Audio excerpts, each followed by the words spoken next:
ใช้เฮ็ดแบบได้ไหมเฮ็ดไหมบ้างค่ะเวลาฝนตกแห้งน่ะเฮ็ดแบบได้แบบนี้โอ้เฮ็ดแบบนี้เอาอ๋อลุกคนตกแห้งบอกลูกแบบนี้บอกลูกบุกมือเอาลูกเนาะนอนรับบอกจักยังเลยนี่แหละนี่มีแต่หาสังกะสีมาตอกใส่ในตื่มแล้วไหมเนาะมวย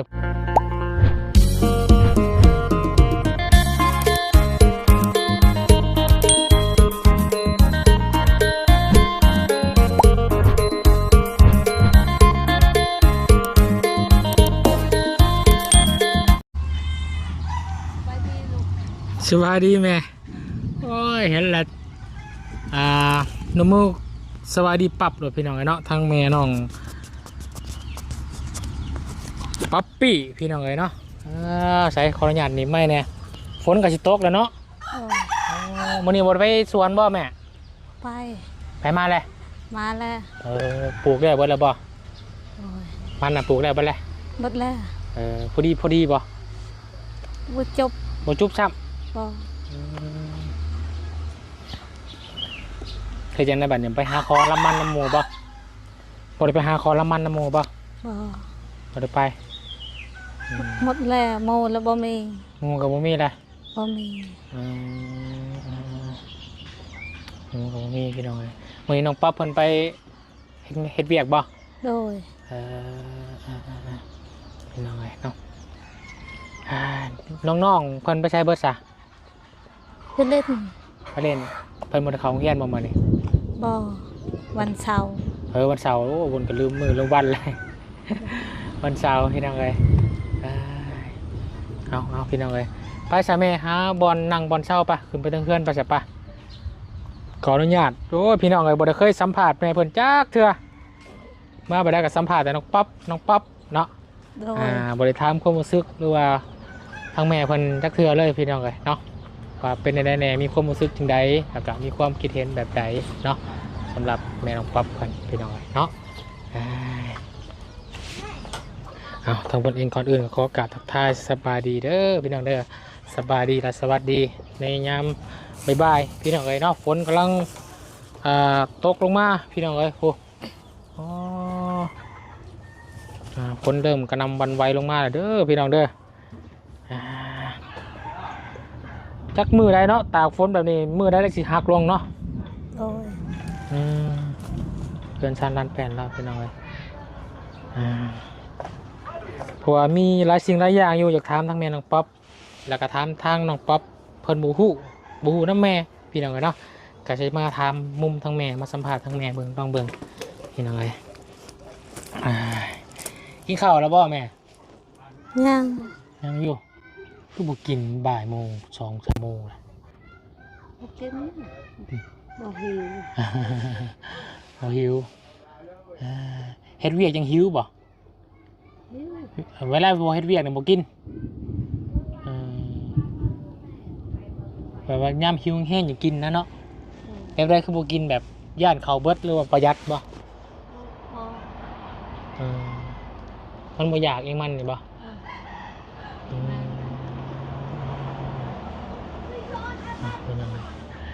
กลางคืนกลางค่ำกับแม่นอนกันบ่หนีบ่เลยเนาะฝนมันบ่หัวใช่ป่ะหัวหมดเวลาฝนตกแห้งมันกับพระมาใส่หนีแล้วเนาะให้ใจได้สบายนี่พักกันนั่งบุ้งมาวันนี้นั่งกู้ศาสตร์ขึ้นแล้วก็นั่งเฮ็ดแบบนี้ใช้เฮ็ดแบบได้ไหมเฮ็ดไหมบ้างค่ะเวลาฝนตกแห้งน่ะเฮ็ดแบบแบบนี้โอ้เฮ็ดแบบนี้เอาลุกคนตกแห้งบอกลูกแบบนี้หักลูกบุกมือเอาลูกเนาะนอนรับบอกจักยังเลยนี่แหละนี่มีแต่หาสังกะสีมาตอกใส่ในตื่มแล้วไหมเนาะหมอยพ้นมันพระเข้ามาเนาะเห็นบ่แต่ว่าก็จักไพ่เสียให้เราพี่น้องเนาะสังกะสีจากแผ่น2 แผ่นมา ปิดไปให้ก็ยังดีเลยพี่น้อยเพอช่วงนี้ช่วงย่างฝนแหละถ้านี่มักกะพะเขาก็กันบ่ โดย เขาก็กันเบดเนาะอืม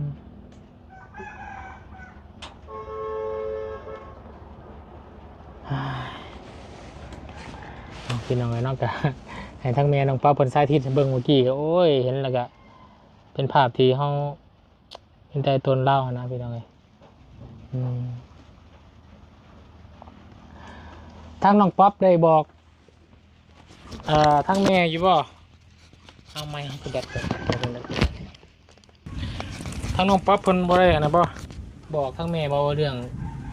ทาง FC เพิ่นว่าสิมาซอยซื้อดินซื้อหยังให้บอกแม่อยู่บ่ บ่ ฮะ เนี่ยแม่บ่ฮู้ แม่บ่ฮู้หยังเลย บ่ฮู้หยังเลย คือซุ่มลูกมาแต่ละคนนี่หลายคนนี่มาสัมภาษณ์แม่นี่แม่ฮู้อยู่บ่ว่าเขามาหยัง ฮู้จักฮู้แนวน่ะแนวนั้นตั้งฮู้บ่ฮู้เลย ฮู้อยู่ว่าพวกนี้มานี่ช่วยเหลือเนาะ โดย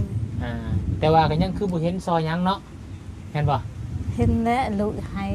ใช้เขานี่บ่ โดย แล้วก็ให้เงินแน่บ่ โดยดูนางปับแม่เอ้ยแม่อากิโจอายให้เงินล้านหนึ่ง แล้วก็ลูกเอาให้เป็นจังได๋ซาแม่คิดว่าน้องป๊อปนี่ลูกสาวคนนี้เป็นคนแบบใดลูกสาวเจ้านี่เป็นคนแบบใด บ่รู้จัก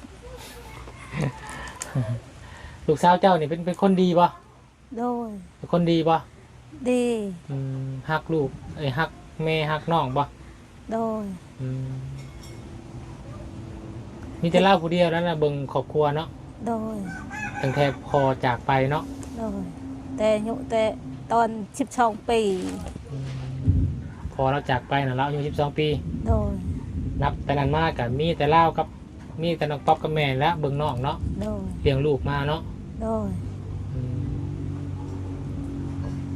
น้องป๊อปเพิ่นนี่ไปเคยมักไปเล่นไปยังอยู่บ่ บ่ แต่ละมื้อนี่ก็บ่ได้ไปเวียกก็อยู่แต่น้ำแม่น้ำเพื่อนนี่เนาะ โดย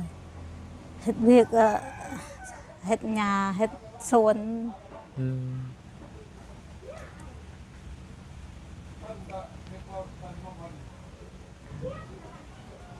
ฮักบ่ลูกฮักลูกคนนี้ฮักบ่ โดย ฮะ ฮัก ฮักหลายบ่ โดย น้องป๊อปก็อายุ20 ปีอยู่เนาะแม่นบ่ โดย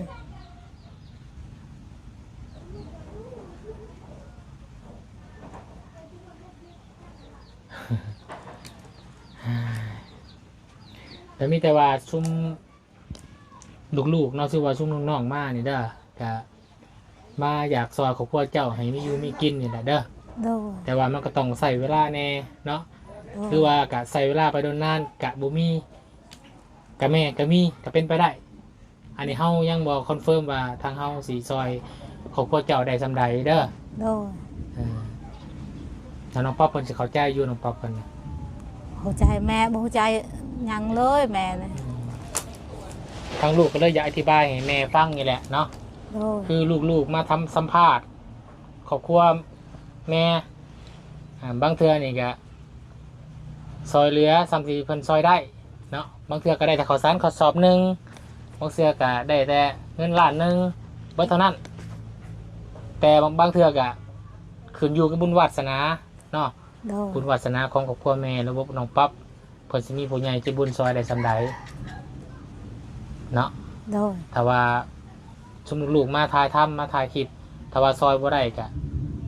บ่ว่ากันเนาะ โดย หายกันอยู่บ่ บ่ บ่หายกันเนาะ โดย อันนี้ก็ขึ้นอยู่กับบุญวาสนาของครอบครัวเจ้าด้วยไหมเด้อ โดย ว่าเพิ่นสิมีบุญวาสนาทั้งผู้ใหญ่เพิ่นสิซอยได้บ่หรือว่าจังใดเนาะขึ้นอยู่กับครอบครัวของน้องคือกันเนาะอันนี้ได้ทางน้ำในนี่บ่มือน่ะบุญไปถามทางน้องป๊อปว่าน้ำได้นี่ เฮาเสียซอยเพิ่นแนวใด ช่วยขัดเด็กไปขับไฟฟ้า เขาซอยค่าไฟฟ้า โดย เท่าไหร่ ก็เดือนหนึ่งก็10,000 เงิน10,000 อ่า ก็พอใส่เลยเนาะ โดย เวลาใดเพเดทแปลงนำกันบ่ แปลงน้ำกัด เพราะว่าแต่หลายคนก็ได้มันต้องทำงานหนักเนาะ โดย แล้วเพก็ซอยกันแปลงเนาะ โดย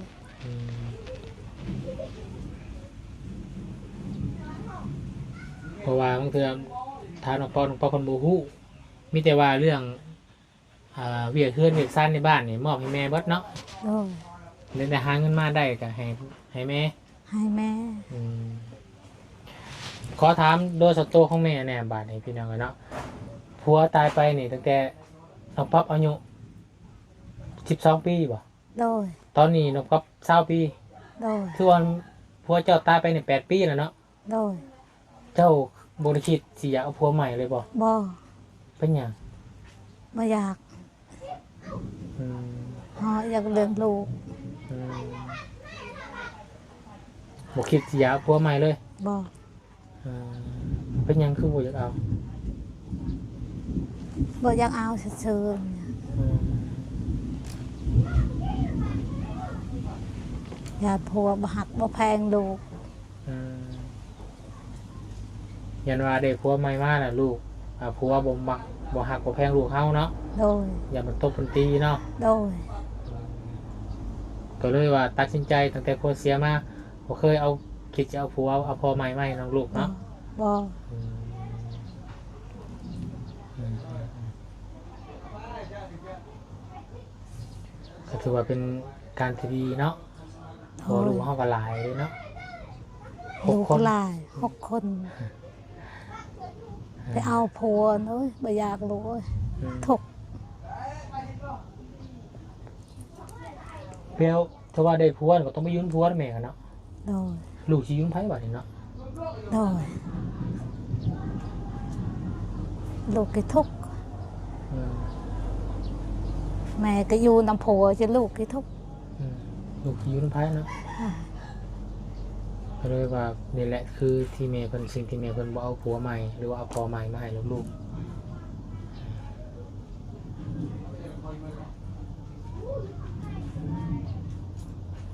อันนี้เฮือนซ่านล้านแป้นนี่ก็ตั้งแต่พอเสียไปน่ะก็มีทั้งไผมาเฮ็ดให้เฮือนนี่ ผ่านในบ้านนั่นแหละ คนในบ้านนี่บ่ ช่วยกัน อืม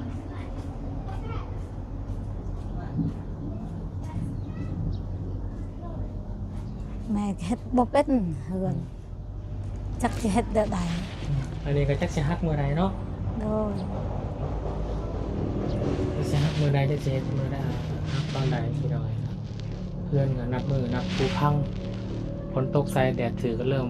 บูดเริ่มเน่าเริ่มฮักเนาะ โดย อืม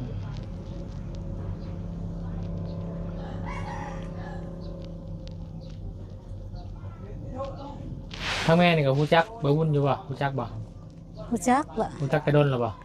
เฮ้ยตอนสัมภาษณ์ลงแม่นางเรนนางน้อยนางน้อยล่ะ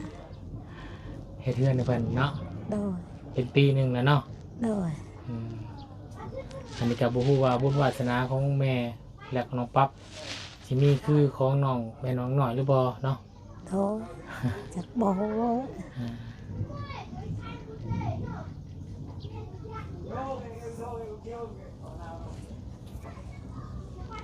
อันนั้นพี่น้องเนาะตามไม่ได้น้องบ่เคยสัมภาษณ์แม่โดยส่วนตัวจักเทื่อเพิ่นเวลามานี่บ่ก็สิย่างหนี้หรอกเนาะแม่เนาะอย่าอา แม่ ย บ่ฮู้ บ่ฮู้เว้าเนาะ โดย อืมแต่ว่ายังเก่งอยู่ได้ถึงรู้จักความลาวโดนหลายเติบอยู่ยังเก่งอยู่ บ่เก่งล่ะ แต่ว่าทางให้เก่งเนาะปลูกมันเก่งเนาะ บ่เก่งเอ้ยขมังเอ้ยดุเอ้ย เวลาปลูกมันเวลากลนมันไผจะกลนซอย ลูกเอาแห้ง เอาแห้งทรงแห้งเนาะ โดย อืม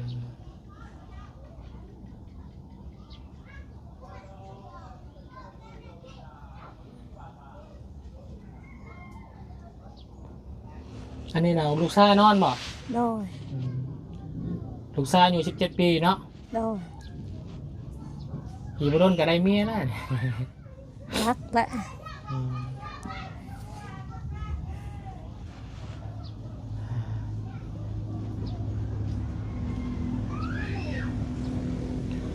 น้องป๊อปก็จักย่ำได้พี่น้องเนาะก็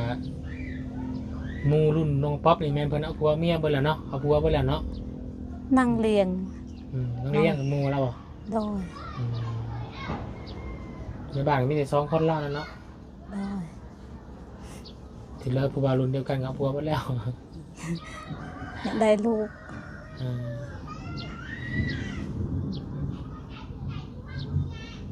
อันนั้นฮู้ผัวจะบ่นะหลังจาก โดย คือได้ผัวหล่อแท้ สักจะรอ ผัวงามเนาะ โดย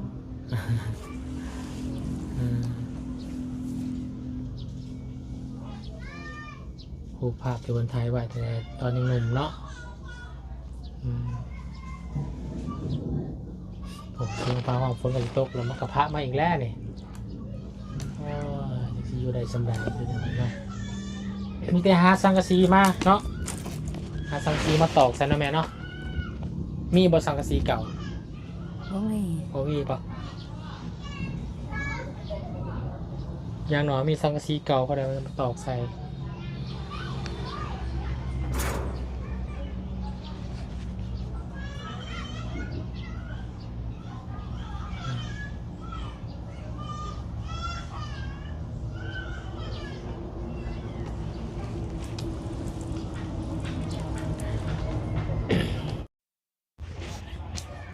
บัดนี้ชาแม่ในยิ่งคนในบ้านเบ้านี่ชูว่ามีชุ่มลูกๆมาสัมภาษณ์แม่แบบนี้คนในบ้านเพิ่นว่าได้แน่เพิ่นว่าโอ้โชคดีแท้บ่มีคนมาสัมภาษณ์เพิ่นว่าอยู่บ่ โดย เพิ่นว่าโชคดีแล้วเนาะ โดย ดีแล้วครอบครัวเจ้ามีคนมาสัมภาษณ์แบบนี้บ่ โดย เพราะว่าคนเคยเห็นว่าสัมภาษณ์ได้เฮือนได้ซ่านเนาะได้คือคนช่วยเหลือเนาะ โดย อันนี้ก็ฝากบอกทั้งแม่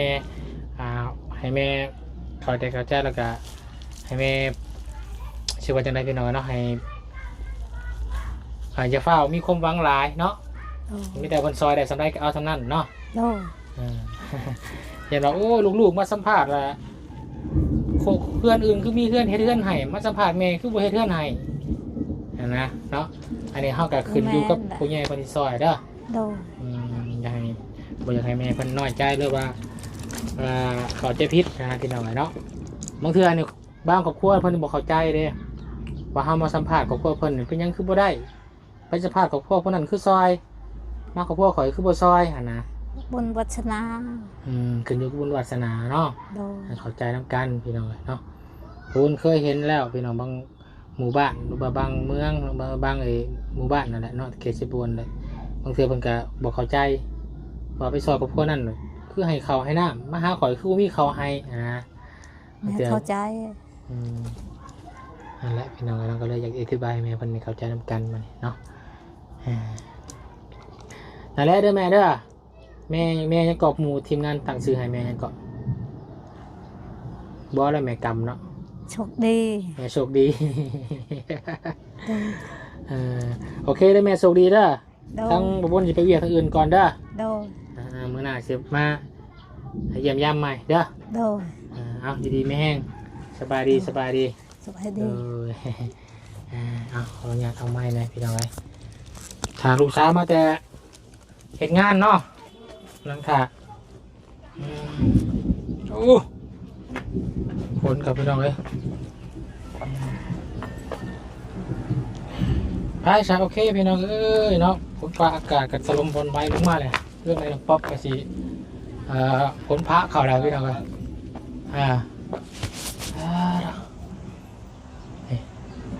ได้ใช่โอเคได้พี่น้องเด้อสำหรับคลิปนี้บุญขอลาก่อนแล้วขอกันคลิปหน้ากันแล้วกันเนาะคลิปนี้สบายดีกันเบิดสุขคนเด้อ